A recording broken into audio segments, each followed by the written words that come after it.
¿Existe la filosofía latinoamericana? Un pensamiento periférico es un pensamiento situado. Europa se arroja sobre América Latina la herencia de los pueblos originarios, los proyectos de nación, el porqué de este pensamiento, el rechazo al colonialismo, la unión latinoamericana, la lucha de clases en Argentina, países subalternos, marginados, que no han participado de la centralidad de la historia. América Latina, filosofía y colonialismo. Filosofía aquí y ahora 4. Encuentro 1. La filosofía latinoamericana. 1. Centro y periferia. 2. La razón en cuestión. 3. Colonialismo e imperialismo. 4. Un pensamiento periférico.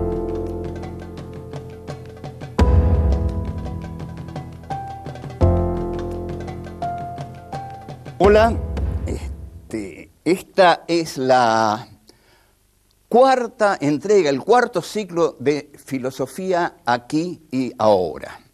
El cuarto sorprendente ciclo porque cuando empezamos esto, que lo empezamos lógicamente en su primer ciclo, no pensábamos que íbamos a llegar ni siquiera a la terminación del primero, porque es muy raro hacer filosofía en televisión.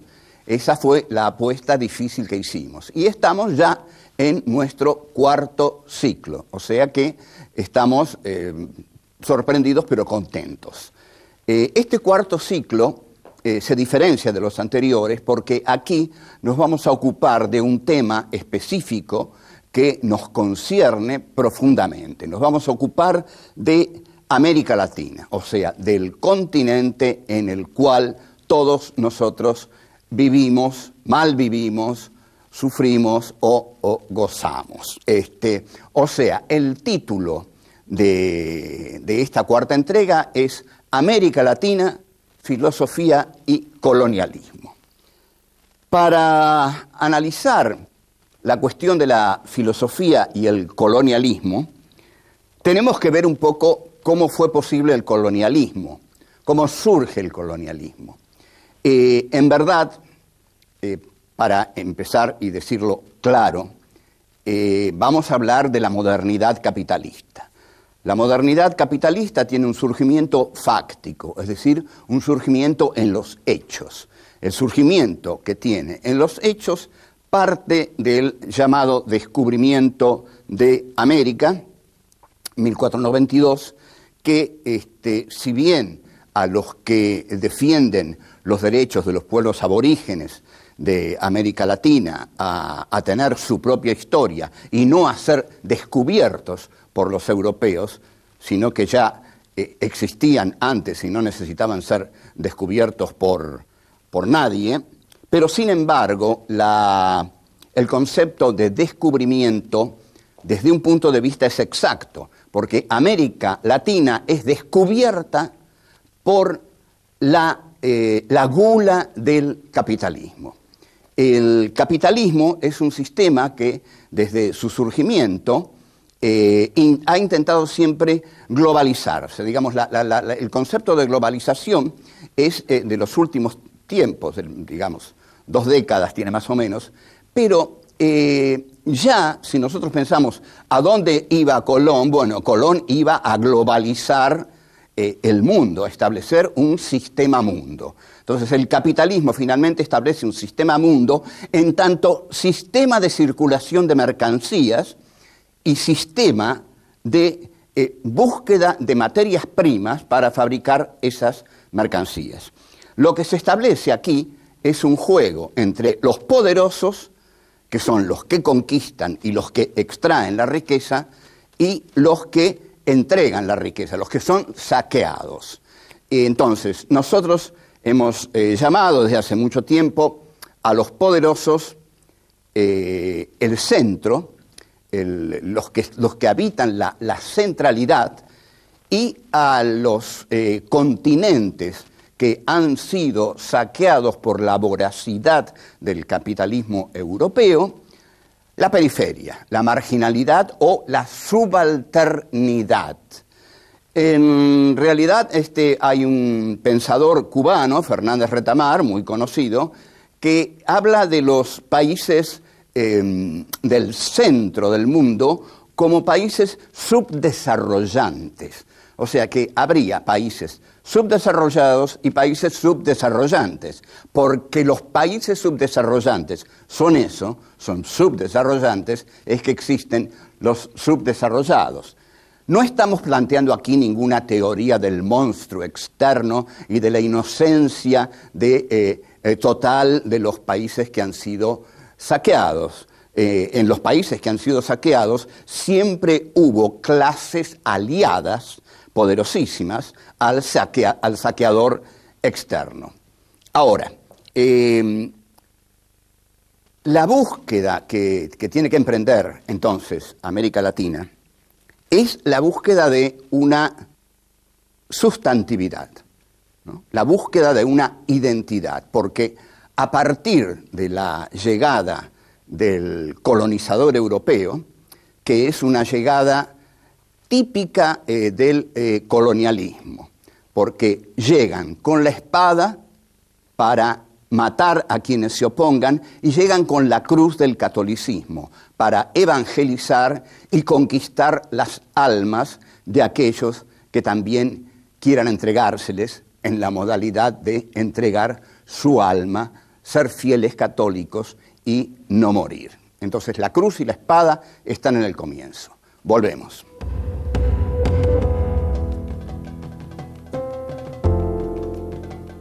Esto que vengo diciendo sobre la comunión entre la cruz y la espada es típico de todo colonialismo. Todo el colonialismo capitalista se ha caracterizado por colonizar en nombre de valores.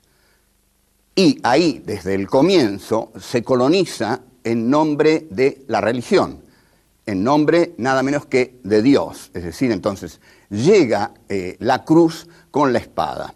En realidad, la gran justificación de la conquista de América, para extraer todo el oro y todas las riquezas de América, es que se llega para evangelizar a los indios, para darles un alma, porque naturalmente no tienen un alma. Entonces los conquistadores, por medio de los clérigos, les van a dar un alma. Luego, cuando la religión pierda su poder, va a ser reemplazada por la razón. Entonces, lo que el colonialismo, a partir de Descartes, que publica el discurso del método en 1637, el colonialismo lo que hace es que pone a la racionalidad en el centro de la historia, a la razón, pero pone a la razón en el hombre. El hombre es el que tiene el poder de la racionalidad. El hombre es el que piensa y el hombre es el que encarna la razón. Ahora, como la filosofía europea ha sido el arma y la expresión reflexiva de los intereses históricos y económicos europeos, esta razón va a ser la razón europea. Entonces, todo territorio en el cual entre el poder político y económico europeo va a ser un territorio conquistado por la racionalidad.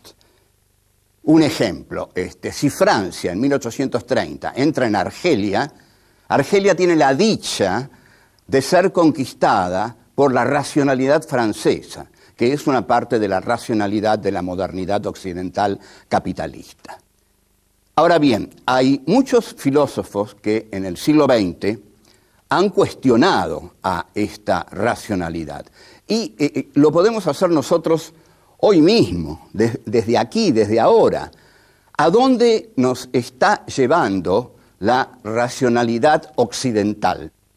Es decir, este mundo es el mundo que construyó la racionalidad occidental. En este momento se enfrenta con otra civilización, que no fue construida por la racionalidad occidental, sino que se enfrenta con la civilización del Islam, digamos. Pero lo que enfrenta a la civilización del Islam es la civilización occidental. Bueno, la civilización occidental hoy está peleando en Irak y está encarnada en el poder de los Estados Unidos, que representan al occidente racional, al occidente portador de valores civilizatorios.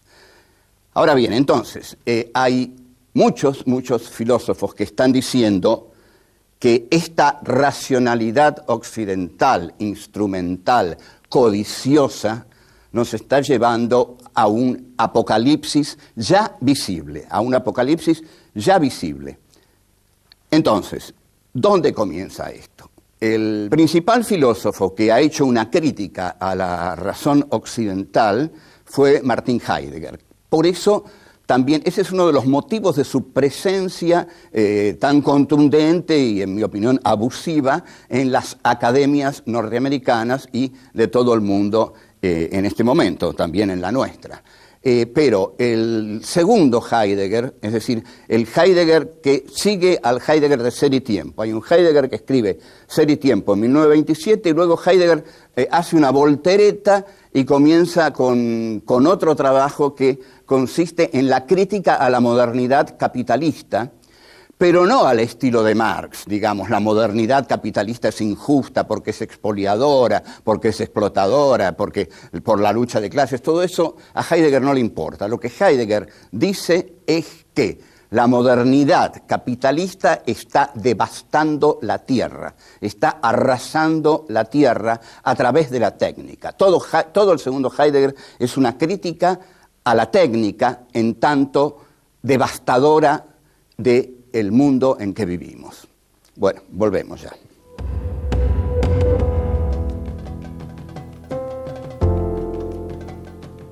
En un reportaje que Heidegger dio a Der Spiegel y que pidió que se publicara después de su muerte, termina diciendo: esto en lo que el hombre hoy vive ya no es la tierra.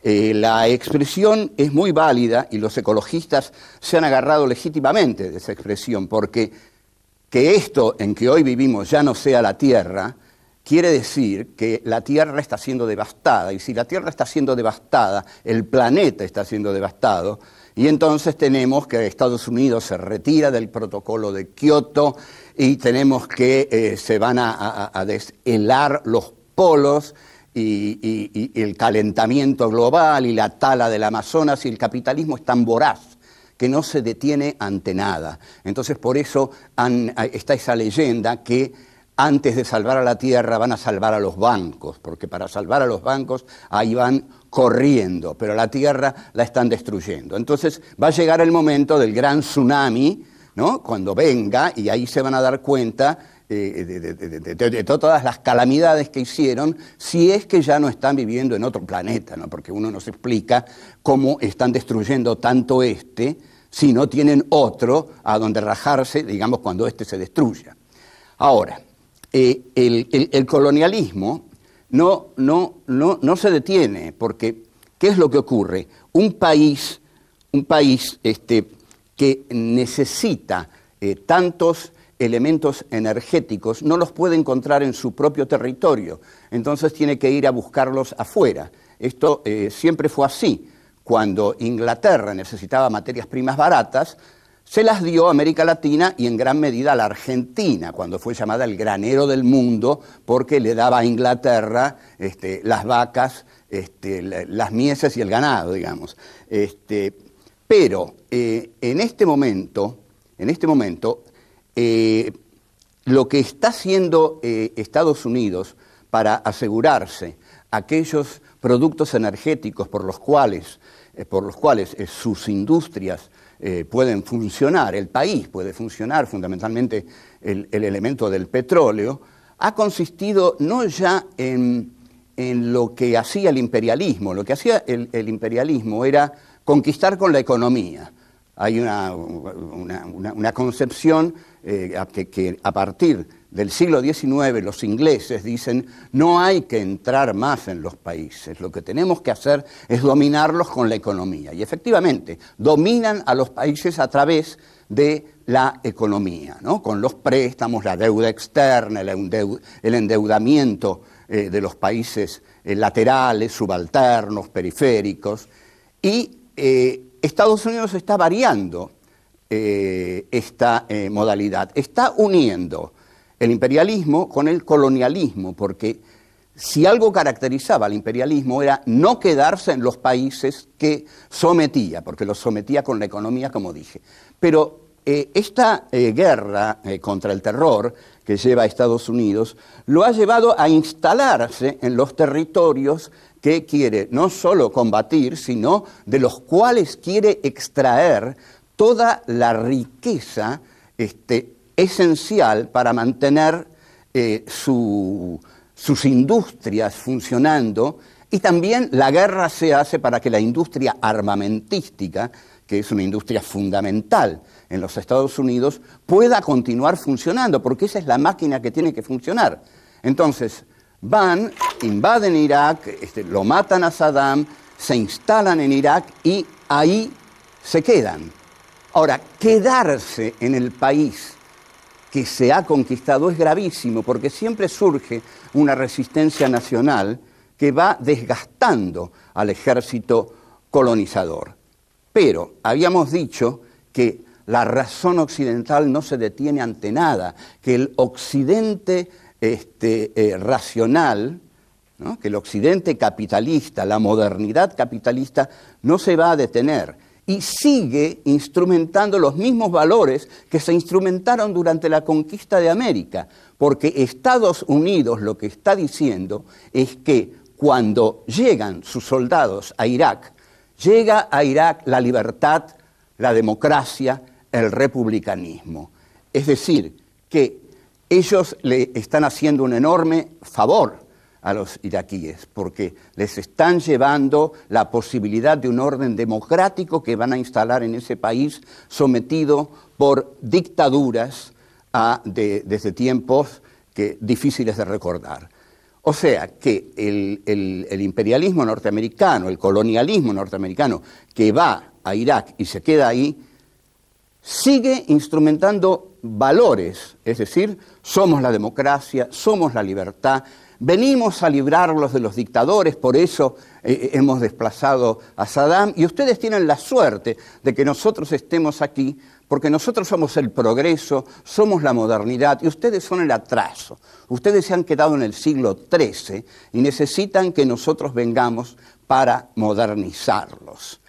Entre tanto, mientras están tan entretenidos con los territorios islámicos, porque también están pensando hacer algo con Irán inmediatamente, América Latina está como disfrutando de un recreo, ¿no? Es decir, el imperio está muy concentrado en determinado lugar del mundo y está debilitado porque ahí no le va bien. Entonces, en América Latina han comenzado algunos procesos que serán interesantes de analizar. Y los vamos a ir analizando porque esto es para analizar América Latina, la filosofía y el colonialismo. Vengo enseguida.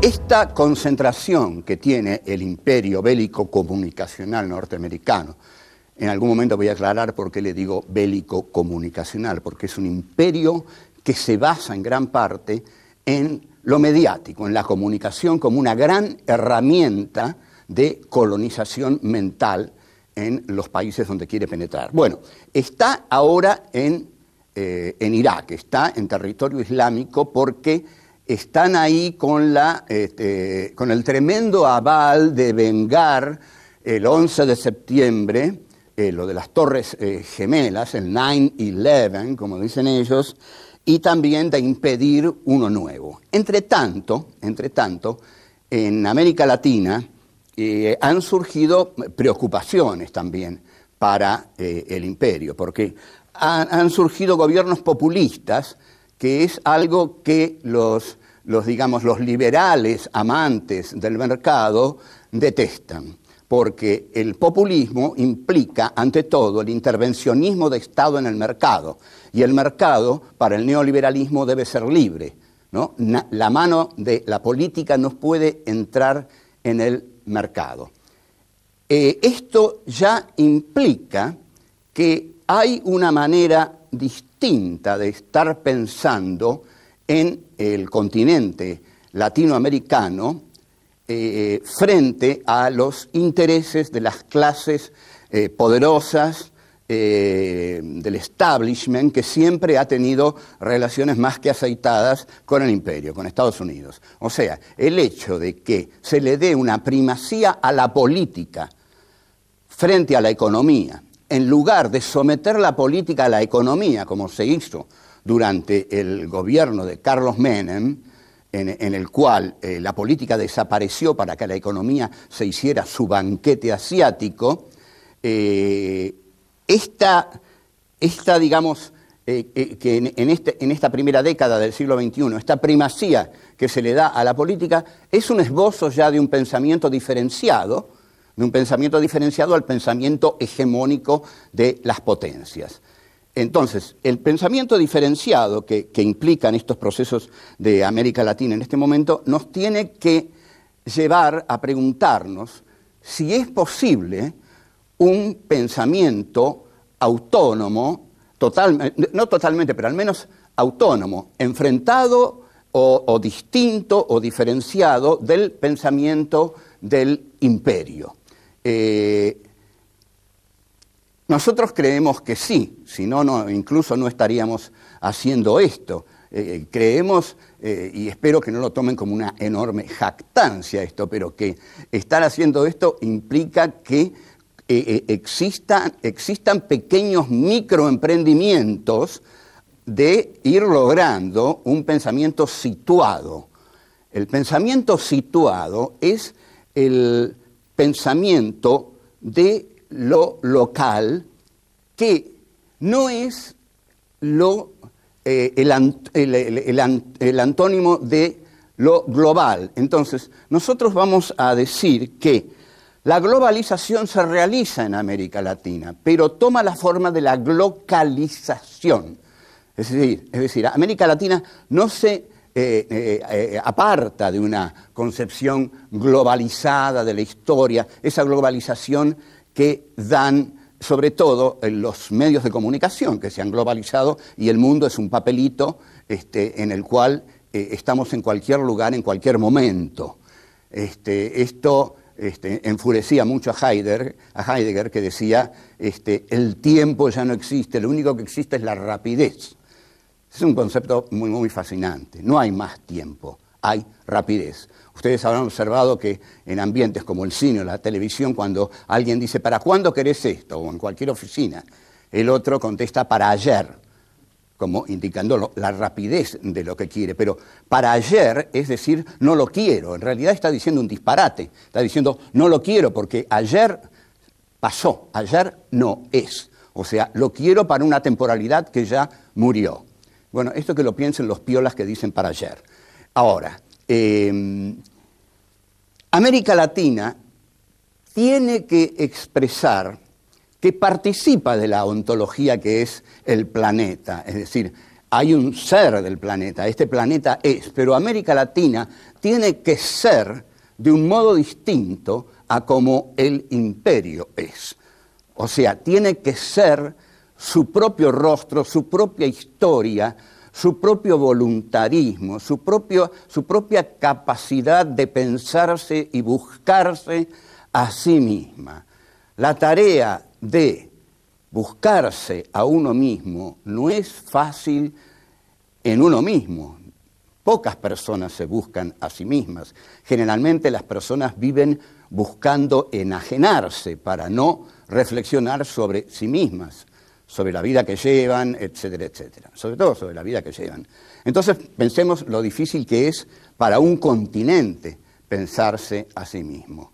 Pero lo que nosotros debemos decir es que si América Latina no desarrolla un exhaustivo pensamiento acerca de su historia y de su proyecto actual, diferenciándolo del proyecto imperial, del proyecto de las naciones hegemónicas, va a quedar sometida al proyecto imperial. O sea, la tarea actual es pensarnos a nosotros mismos en búsqueda de nuestra propia libertad. Bueno, hemos terminado por hoy y nos vamos a ver, sin duda nos vamos a ver. Así que, chao, hasta luego. La modernidad capitalista tiene un surgimiento fáctico, es decir, un surgimiento en los hechos.